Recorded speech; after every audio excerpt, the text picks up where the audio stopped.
मेरा नाम अदिति है। मैंने भी कंप्यूटर साइंस से ही अपना मास्टर्स कंप्लीट किया, जेआरएफ किया, ऑल इंडिया रैंक मैंने परस्यू करी और उसके बाद से ही मैं इस वर्टिकल में आप सभी लोगों के लिए वीडियोस बना रही हूँ। आप सभी लोगों को इस चैनल को कर लेना है जल्दी से सब्सक्राइब। कितने पेपर्स होते हैं, क्या क्या होता है, कैसे कैसे जॉब्स निकलती, क्या प्लानिंग होनी चाहिए, फ्री कैसे लाइव क्लासेस मिलेगी या कैसे एग्जाम रिलेटेड अपडेट और क्वालिटी कंटेंट मिलेगा, ये सब की सब चीजें इस सब्सक्राइब बटन को दबाते ही आप लोगों के पाम पे होगा। और साथ ही साथ मैं आपको बता दूं कि अगर आपको ऐसा लगता है कि आप मेरे साथ में तैयारी करना चाहते हो, चाहे पेपर 1 हो या फिर आप लोगों का पेपर 2 कंप्यूटर साइंस हो, तो आप लोगों के लिए जेआरएफ अड्डा के प्लेटफॉर्म पर ही, चाहे वो एप्लीकेशन हो या वेबसाइट हो, उस पर डिटेल्ड कोर्स आता है जिसमें पिछले 10 साल के प्रीवियस ईयर क्वेश्चंस के साथ साथ कंप्लीट आप लोगों का सोल्यूशन मैं देती हूं with theory, numerical as well as आप सभी लोगों के लिए मैंने 6 एरेज के अंदर अपने पूरे सिलेबस को डिवाइड करके हैंडबुक लिखी है और वो हैंडबुक भी आपको मिल जाती है, जिससे आप सभी लोगों का नोट्स बनाने का टाइम भी बचता है और साथ ही साथ आप सभी लोगों के पास में रिविजन के लिए हैंडी नोट्स होते हैं।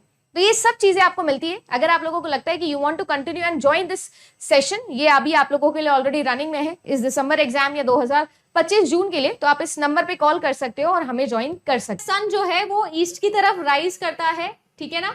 और मैं ये कह रही हूं कि my home balcony is having sunrise at its right. Therefore, I can assure you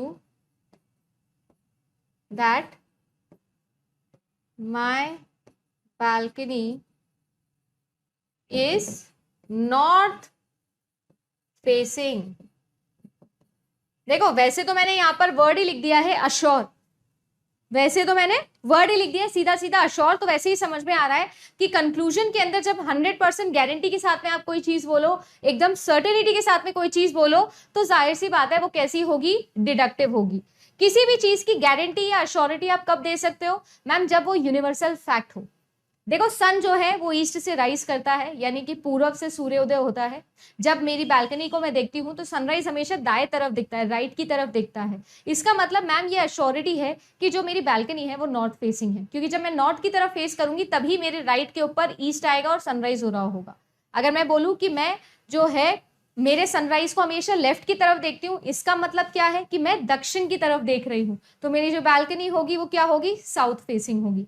तो ये जाहिर सी बात है कि इस लॉजिक के अंदर जो आपने बातें कही है वो एक यूनिवर्सल फैक्ट के बिहाफ पे कही है, जिसकी वजह से आपको 100% श्योरिटी गारंटी मिल रही है। इस प्रकार के आर्ग्यूमेंट को हम लोग कहते हैं डिडक्टिव आर्ग्यूमेंट। समझ में आया क्या? जब मैं किसी यूनिवर्सल फैक्ट से किसी पर्टिकुलर फैक्ट की तरफ जाती हूं या फिर मैं किसी एक प्रीमाइस के बिहाफ पर 100% श्योरिटी के साथ में कोई भी कंक्लूजन निकालती हूं, तब हम उसे कहते हैं डिडक्टिव आर्ग्यूमेंट। क्या कहेंगे? Deductive argument. तो 100% सर्टेनिटी के साथ में, श्योरिटी के साथ में अगर मैं कोई कंक्लूजन लिख दूं जिसमें 100% श्योरिटी आपको मिल रही है, उस प्रकार के आर्ग्यूमेंट क्या कहलाते हैं? डिडक्टिव आर्ग्यूमेंट कहलाते हैं। आर्ग्यूमेंट होते हैं, उनके अंदर आपको 2 टर्म समझनी है। आपके डिडक्टिव आर्ग्यूमेंट या तो वैलिड हो सकते हैं या फिर कैसे हो सकते हैं, इनवैलिड हो सकते हैं। ठीक है ना। आप लोगों को ये समझना है कि अगर आपको वैलिड आर्ग्यूमेंट या इनवैलिड आर्ग्यूमेंट समझने हैं तो सबसे पहला स्टेज तो है कि आपको ये पता लगाना है कि क्या आर्ग्यूमेंट डिडक्टिव है या नहीं। किसी भी प्रकार का इंडक्टिव आर्ग्यूमेंट कभी वैलिड इनवैलिड के टेस्ट में आएगा ही नहीं। तो स्टेप 1 क्या है? डिडक्टिव है कि इंडक्टिव है। अगर डिडक्टिव है तब वैलिड और इनवैलिड के लिए चेक करोगे। अब देखो, मैं बहुत छोटी सी एक ट्रिक आपको सिखाने वाली हूं। वैलिड आर्ग्यूमेंट जो है वो इस प्रकार के आर्ग्यूमेंट्स होते हैं जिनके अंदर आप सभी लोगों को ये समझना है कि आपके जो प्रीमाइसेस हैं अगर वो ट्रू है तो आपका कंक्लूजन ट्रू होना चाहिए।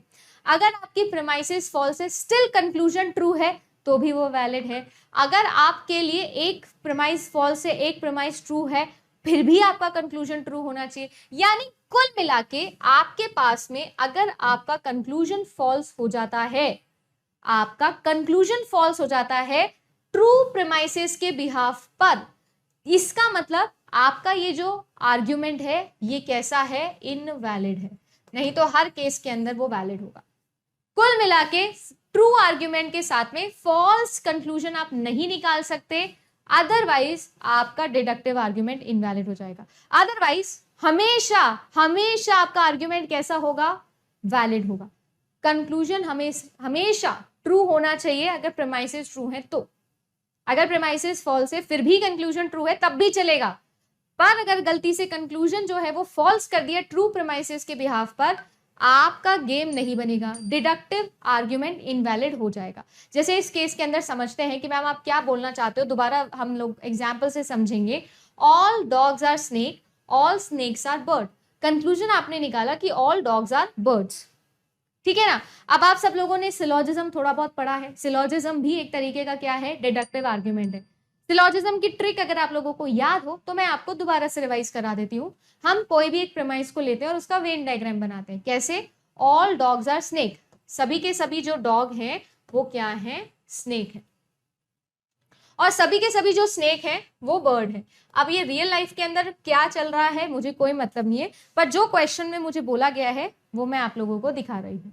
दिखा दिया, डॉग स्नेक और बर्ड मैंने बना दिया। अब कंक्लूजन क्या कह रहा है, कंक्लूजन ये कह रहा है कि सभी के सभी जो डॉग हैं वो बर्ड है। अरे यार, अगर मैं प्रेमाइसेस को ट्रू मान लूं तो जो मेरा कंक्लूजन है वो भी तो ट्रू ही निकल रहा है। देख लो, ये बिल्कुल वैसा गेम है, राजस्थान इंडिया अर्थ। भाई राजस्थान इंडिया के अंदर है तो राजस्थान अर्थ के अंदर तो होगा ही ना। कह रहे हो कि डॉग स्नेक के अंदर है, स्नेक बर्ड के अंदर है, तो जो डॉग है वो तो बर्ड के अंदर होगा ही ना। अगर ट्रू प्रेमाइसेस के बिहाफ पर कंक्लूजन भी ट्रू निकलता है तो आर्ग्यूमेंट वैलिड। अगर ऐसा होता कि मैं लिख देती ऑल बर्ड्स आर डॉग्स, तब कंक्लूजन हो जाता फॉल्स, और अगर कंक्लूजन हो जाता फॉल्स ट्रू प्रेमाइसेस के बिहाफ पर, मतलब इनवैलिड आर्ग्यूमेंट है। एग्जाम्पल से समझ में आ गया। एग्जाम में आपको ये सवाल गिवन होगा, पूछा जाएगा वैलिड आर्ग्यूमेंट है या इनवैलिड आर्ग्यूमेंट है, तो आप लोग निकाल लेना कि कैसे यहां पर हमने सॉल्व किया।